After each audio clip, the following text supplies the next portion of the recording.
The moment you stop giving her the attention she's used to, you'll see a side of her you were never meant to see, and it will tell you everything you need to know about who she really is.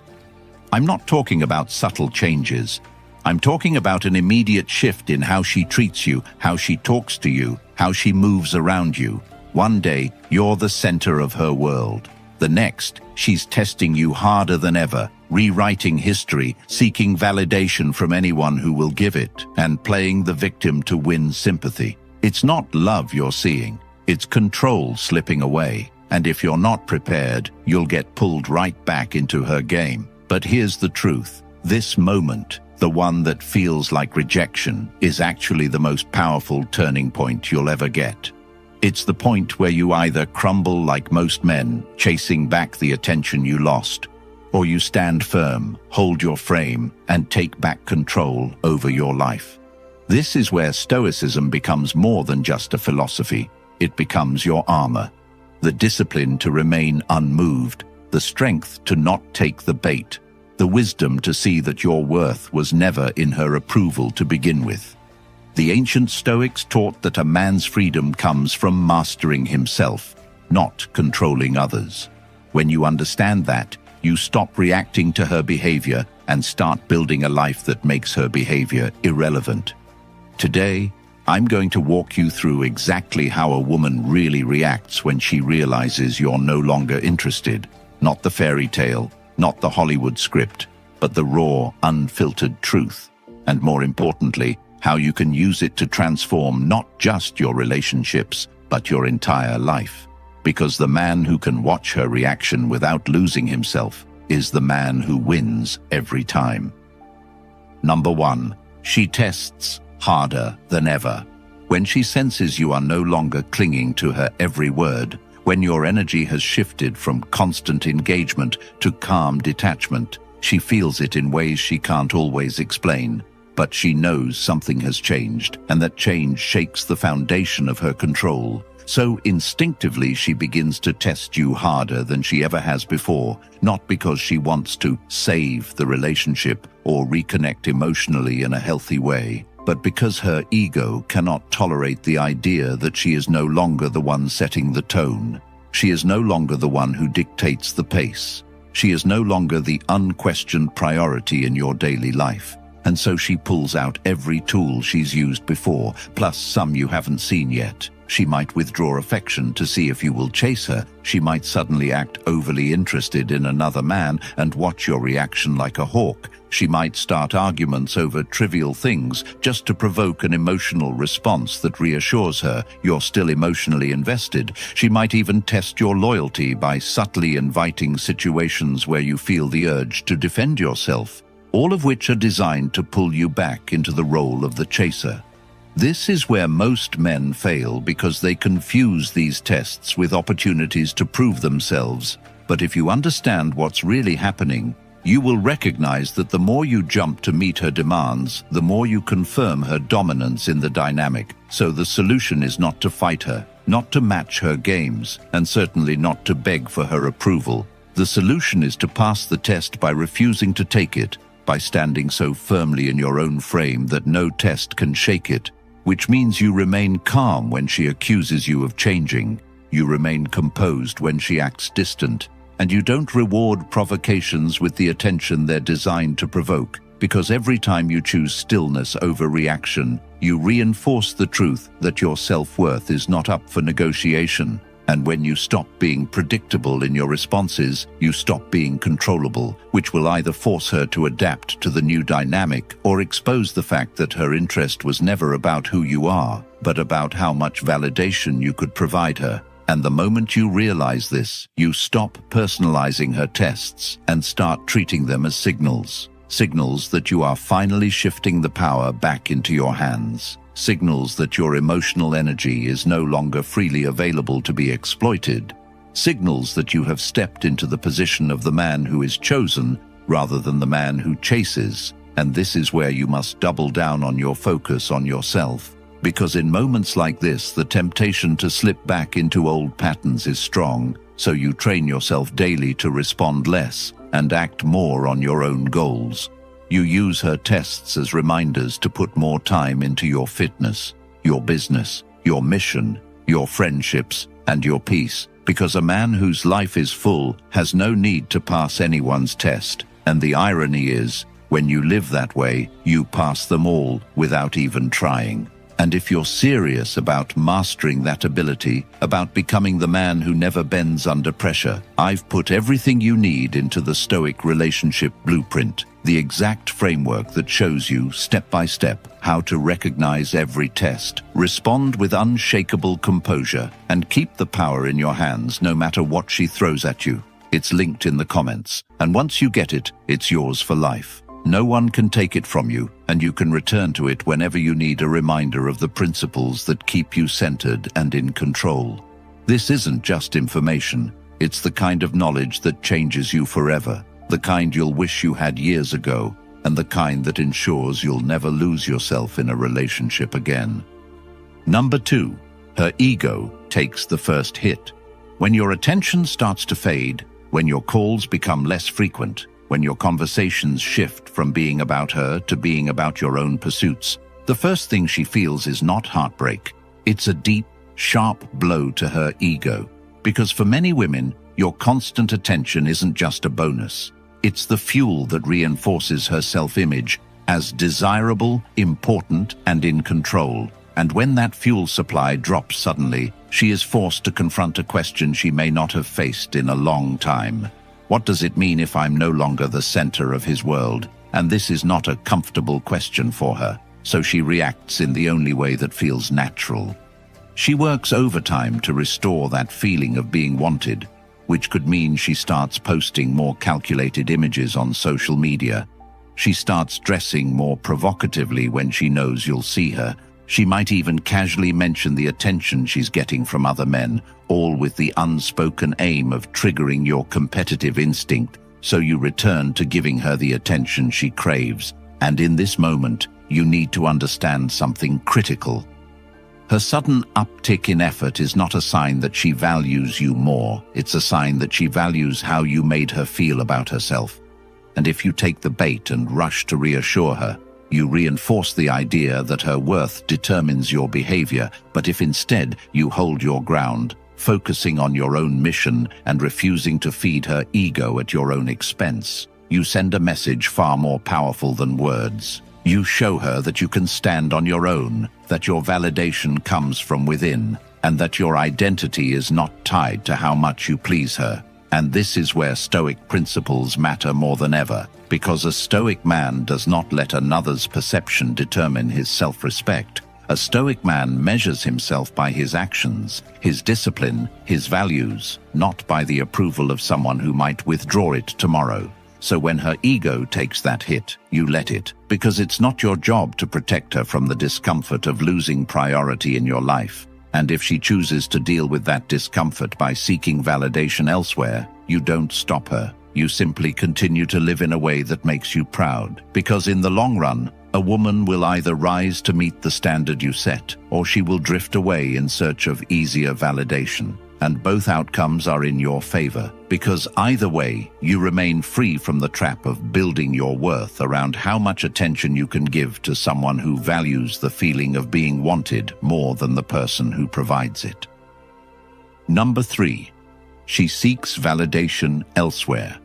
When your attention, which she has grown used to as a constant presence in her life, begins to fade, when the calls that used to come without her asking are no longer coming, when the eyes that used to watch her every move now look past her without urgency, she feels the gap immediately, not because she necessarily misses you as a person in that moment, but because she misses the steady stream of validation your attention gave her. And for many women in the modern dating landscape, validation is not a bonus, it's oxygen. And when you cut off that supply, whether intentionally or simply because you're focusing on yourself, she goes looking for it somewhere else. Sometimes subtly, sometimes blatantly, and this search can take many forms, from posting thirst-trap photos with captions that look innocent but are designed to invite comments, to laughing a little louder around certain men so you notice, to suddenly being too busy for you while finding endless time for others,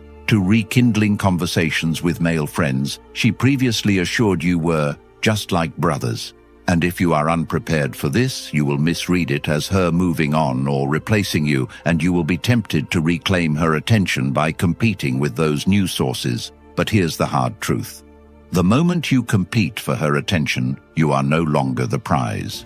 You've put yourself in the same category as every other man fighting for her gaze. And in doing so, you've thrown away the advantage your detachment gave you. So instead of chasing, you must recognize this as the clearest signal that the dynamic has shifted in your favor, because the fact she is seeking validation elsewhere means your absence is felt, your attention has weight. And if she has to go find it somewhere else, she is indirectly admitting that what you provided mattered. And in that moment, the most powerful thing you can do is to continue starving the cycle of instant reassurance. Because a man who is firm in his value does not panic when someone seeks attention elsewhere. He stays committed to his path, his goals, his discipline, his purpose, and in time, one of two things will happen. Either she will return, curious and unsettled by the fact that you didn't react the way most men do, or she will drift further into the arms of those willing to give her the shallow validation she craves. And in both cases, you win, because if she returns, it's on your terms, and if she doesn't, you've avoided locking your self-worth to someone whose loyalty was dependent on a constant stream of ego-feeding attention. Ask yourself why you would ever want to be in a position where you have to keep someone's ego afloat to keep them around. Because the truth is, a relationship built on that kind of dependency is not love. It's a transaction. And the moment you stop paying, the deal falls apart.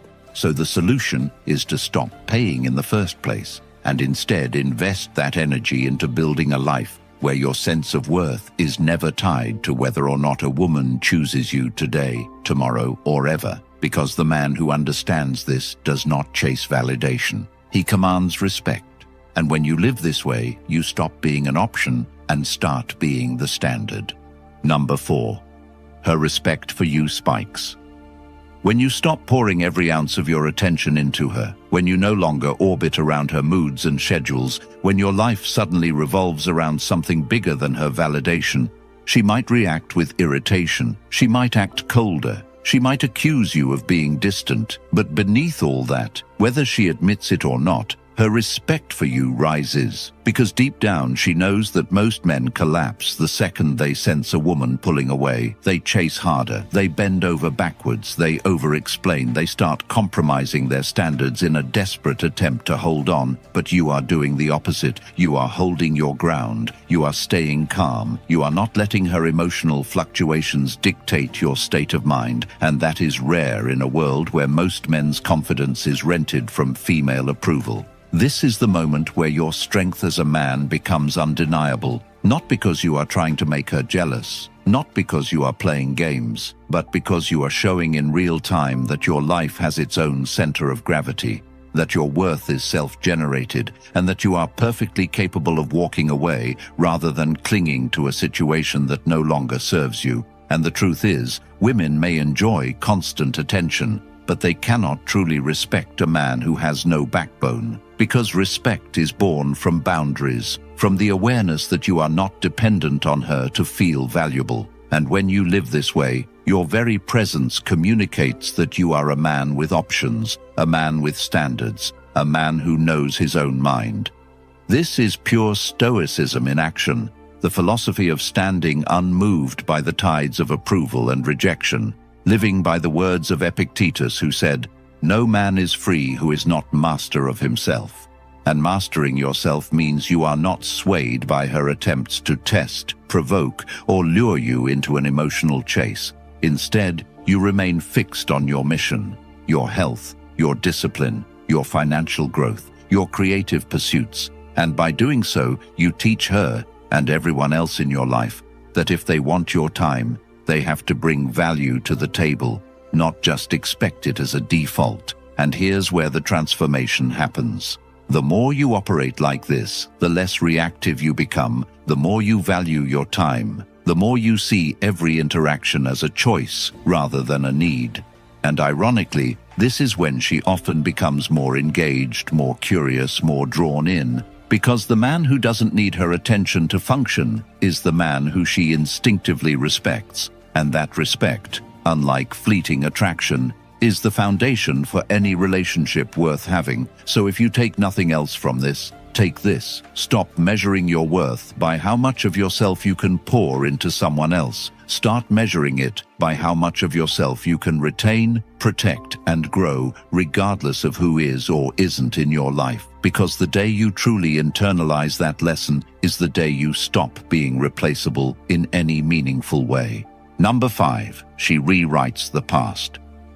When the reality sets in that you're no longer as invested as before, when the attention she once took for granted is no longer flowing toward her like an endless river, when you stop centering her in every decision and instead put your focus on building your life, she is forced to reconcile a truth she doesn't want to face. She is no longer the unquestioned priority in your mind.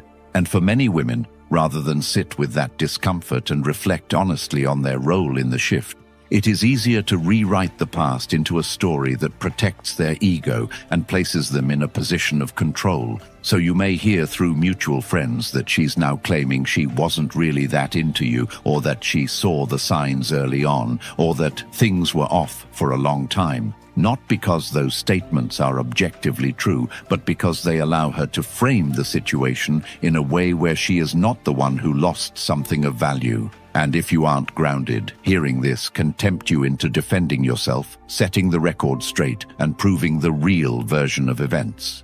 But that is exactly the trap you must avoid, because the moment you start trying to correct her narrative, you step into her frame. You validate her importance by showing you care deeply about how she is portraying you. And in doing so, you reveal that you are still emotionally invested in her perception. But the truth is, her version of the past does not change the reality you lived. It does not alter the lessons you've learned, and it certainly does not dictate the future you are building. So instead of spending your energy fighting her revisionist history, you spend it on something far more powerful, living in such a way that the life you're building now speaks louder than any story she tells. Because no matter what words she uses, people notice patterns. And when they see you thriving, improving, and elevating, the contrast between her narrative and your reality becomes obvious. And over time, that quiet exposure is far more devastating to her ego than any direct rebuttal could ever be.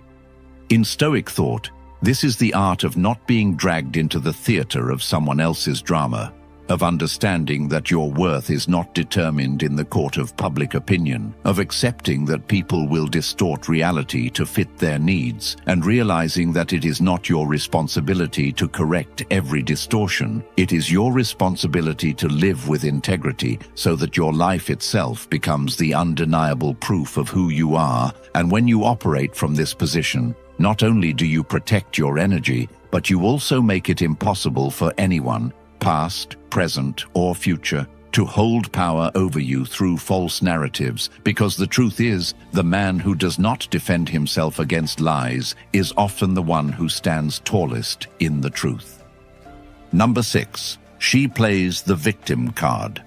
When she realizes that you are no longer reacting to her in the way you used to, when she feels the emotional distance that you have created by no longer placing her above your own peace, when she senses that the power dynamic is shifting away from her control, one of the most common tactics she will reach for is to cast herself as the victim in the story, not because she is genuinely wounded in the way she will claim, but because victimhood gives her two things she is desperate to reclaim: sympathy from others and moral leverage over you. So she might start dropping subtle comments to mutual friends about how you've changed, or you're not the same person anymore, or she might outright tell people that you have wronged her, painting the situation in a way that frames her as the innocent party and you as the one who caused the pain, because in her mind, if she can convince others you are the villain, she regains the upper hand without ever having to address her own actions. And if you aren't prepared for this,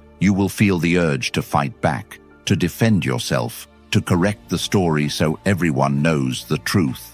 But in doing so, you step directly into her trap, because defending yourself in the court of public opinion not only wastes your energy, it also validates the idea that her version of events matters enough to you to respond, which only feeds the narrative she is building. The hard but liberating truth is this: you do not have to attend every battle you are invited to. And in this case, the most powerful thing you can do is refuse to play the role she has written for you. Because when you stop reacting to false accusations and start living in a way that makes your integrity obvious, the contrast between what she says and what people see with their own eyes will dismantle her narrative far more effectively than any defense you could mount. And here's where your mindset must shift from emotional to strategic.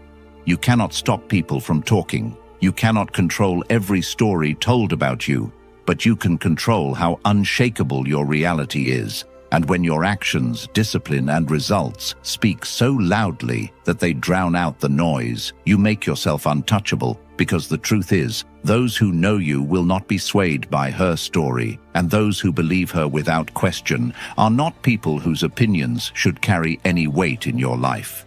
In Stoic philosophy, this is the essence of self-governance: to focus only on what is within your control and to let go of what is not. And in practice, it means you spend zero time trying to convince the wrong people of the right thing, and all your time building a life so solid that even your enemies cannot deny your progress. And as you do this, something powerful happens. The victim card loses its value because it only works when the audience is willing to buy it. And over time, when her words no longer match your reality, the sympathy she once received begins to fade, the narrative falls apart, and you are left not only with your dignity intact, but with the quiet satisfaction of knowing you won by never stepping onto the stage she built for you. Number 7. She tries to pull you back in. Once she realizes that her tests aren't breaking you, her ego maneuvers aren't drawing you back, and her victim narrative isn't making you chase, she often resorts to the most tempting tactic of all: suddenly turning the warmth back on, reappearing in your life with the same charm, playfulness, and intimacy that first drew you to her. But this is rarely about genuine change or newfound appreciation for you as a man. It's a calculated move to re-establish the dynamic where she had the upper hand. So she might message you unexpectedly with a sweet memory, casually suggest meeting up, or even initiate physical closeness, all of which is designed to spark your emotions and trigger that old pattern where you drop your boundaries the moment she gives you the attention you've been conditioned to crave. And if you aren't brutally self-aware, you will mistake this as proof that she finally sees your value, when in reality it's often nothing more than a control check to see if she can still influence you at will, because if she can pull you back in after all her prior behavior, she knows she can keep you in a cycle of giving more than you receive. This is where you must pause and ask yourself a question that cuts through the emotion. If I go back, what am I going back to?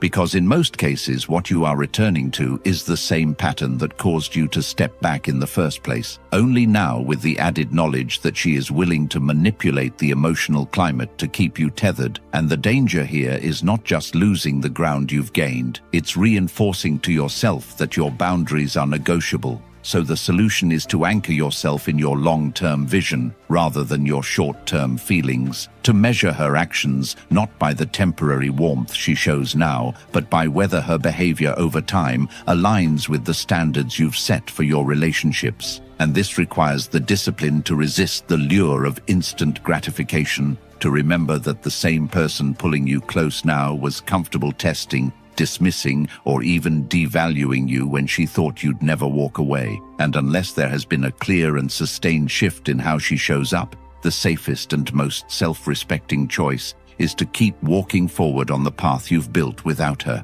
Because when you do this, you send a message not just to her, but to yourself, that your growth is not for sale, that your peace is not a bargaining chip, and that you refuse to trade the life you are building for the fleeting comfort of familiar affection. And the irony is, it's often at this point, when she realizes the door is truly closed, that her respect for you solidifies because she's finally seen that you are a man who will not betray himself just to keep someone else close. And whether she stays gone or tries again, you've already won because you've proven to yourself that you are loyal first and foremost to your own values, and no amount of attention, intimacy, or nostalgia can buy that back once you've made the decision to protect it. Number 8, she moves on, but still watches.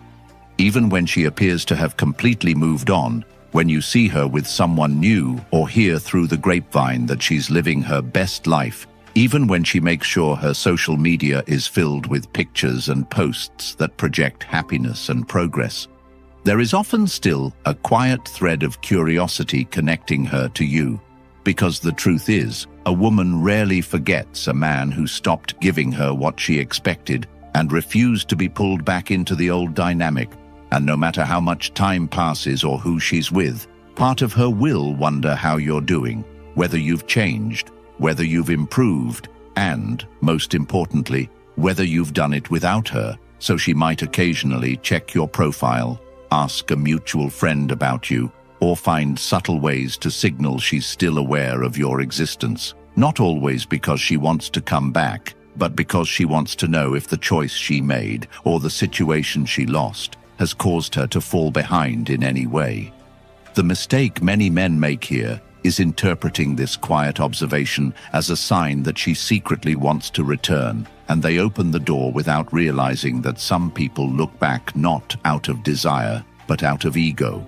And the danger in letting her re-enter is that you might confuse her curiosity for commitment, when in reality she may simply want the reassurance that she could still have your attention if she wanted it, which keeps her in control of the emotional narrative. So the way you turn this situation to your favor is by making sure that what she sees, whether directly or through others, is a man who has not only moved on but has grown in every measurable way. Because when you build a life so strong, so fulfilling, and so aligned with your values that you would never trade it for the past, you take away the power of her watchful eye, and instead of feeling pressure or temptation from her lingering presence, you use it as fuel to keep building, to keep proving to yourself that your worth was never tied to her approval or attention. And in doing so, you make yourself truly untouchable, because whether she admits it or not, the silent respect that comes from seeing a man thrive without her is far deeper than the temporary attraction she may have felt before.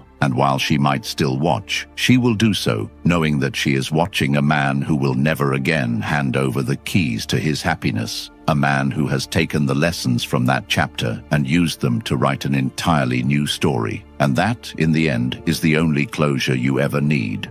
Not her apology, not her return, not her acknowledgement, but the undeniable reality that you have built something better for yourself. Something no one can take away, and the quiet satisfaction that comes from knowing she will always see it, even if she never says a word.